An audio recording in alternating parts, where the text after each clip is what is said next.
With an international arms embargo lifted, Iran is likely to start buying armed drones, air defense systems, fighter jets and tanks, according to one expert, with another analyst linking the passage of Chinese defense export legislation on October 28 with the embargo's expiration. Iran previously showed interest in Russia's Su-30 and Yak-130 jets, T-90 tank, S-400 air defense system, but was prevented from purchasing such items under a multinational nuclear deal. Iran's priority is to increase the efficiency of its short and medium-range missile capabilities. The Russian 9K-720 Iskander missile will be at the top of that list, Abdullah al-Junaid, a Bahraini strategic expert and political researcher, told Defense News. Despite its need for an air force competitive with its neighbors, Iran realizes that the introduction of air combat systems such as the Chinese J-10 will not close the required qualitative gap with its neighborhood, Saudi Arabia, United Arab Emirates, not to mention the air and naval forces of the United States in the region. Al-Junaid predicts Iran will try to buy missile guidance system technology for civil and military applications, sensors and space monitoring systems, digital communication systems, and cybersecurity technology. As for developing its naval power capabilities, Iran has high ambitions in this regard, but submarines will be its priority, he added. A Russian Yakovlev Yak-130 trainer sits on the flight line at the Beijing Air Show on November 19, 2019. On October 18, a conventional arms embargo on Iran ended, with its Foreign Affairs Minister, Jawad Zarif, praising the normalization of Iran's defense cooperation with the world as a win for the cause of multilateralism and peace and security in our region. The United Nations banned Iran from buying major foreign weapon systems in 2010 amid tensions over its nuclear program. An earlier embargo targeted Iranian arms exports. But where will this defense cooperation come from? Turning to Moscow, Chinese and Russians are going to look at Iran as a market they want to pursue. In terms of conventional systems, both the Islamic Revolutionary Guard and the regular military, particularly in the Air Force but not limited to it, have aging systems that were delivered in 1970s and 1990s, said Douglas Barry, a senior fellow focused on military aerospace at the International Institute for Strategic Studies. Iran will seek defensive capabilities in terms of defending against the airstrikes and air attacks, so more capable surface-to-air missiles, combat aircraft, obviously expensive, longer-range air-to-surface weapons, and anti-ship weapons, the kind of weapons that would make a potential improvement, Barry told Defense News.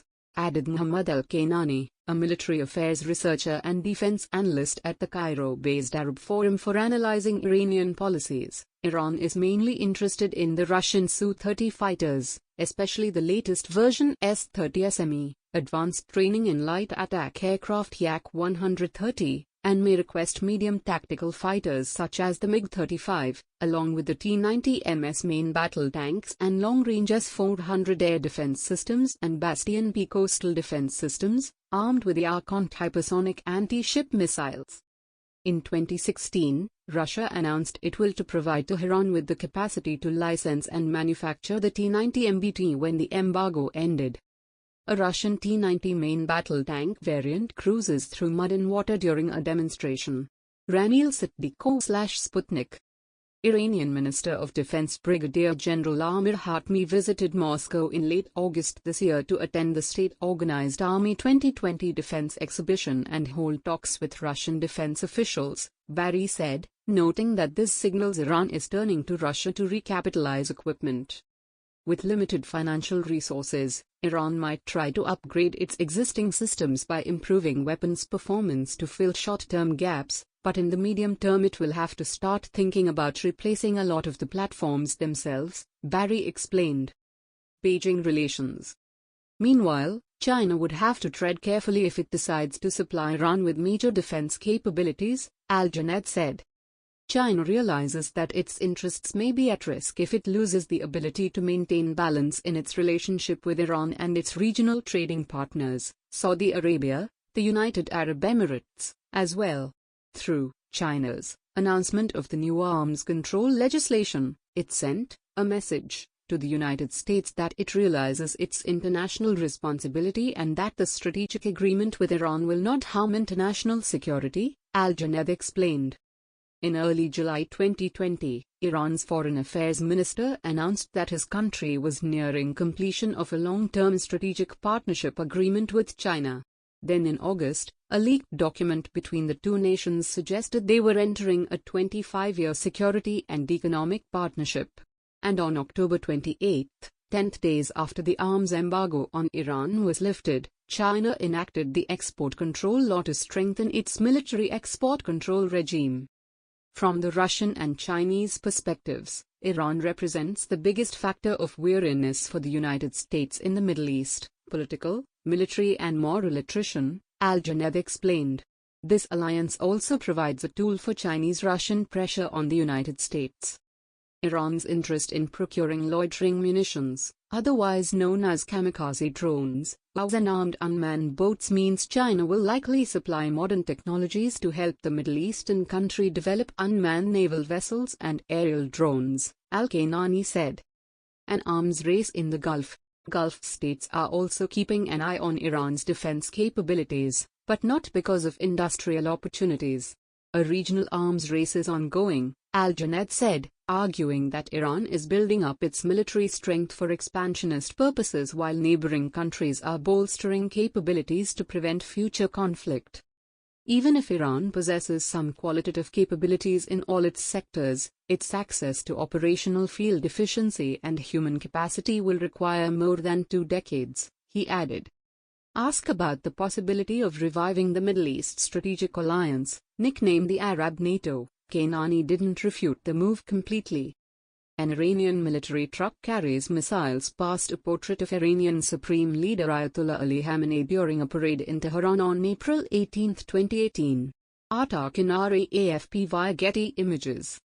It is possible to revive the Arab NATO, but it will be subject to many regional and international circumstances and political considerations for each country, and there is already the Peninsula Shield Force, a joint military venture under the Gulf Cooperation Council, for the Arab Gulf states, which began some time ago to enhance their military capabilities, especially in the field of missile defense, air and sea forces, and command and control systems with the United States, France, Italy and others, Kenany said. However, Barry doubts a revival of the alliance because of multilateral disagreements. I think the reaction will be on a national level rather than in a collaborative level in the region. Made in Iran. The expiration of the arms embargo also provides Iran the opportunity to export defense systems.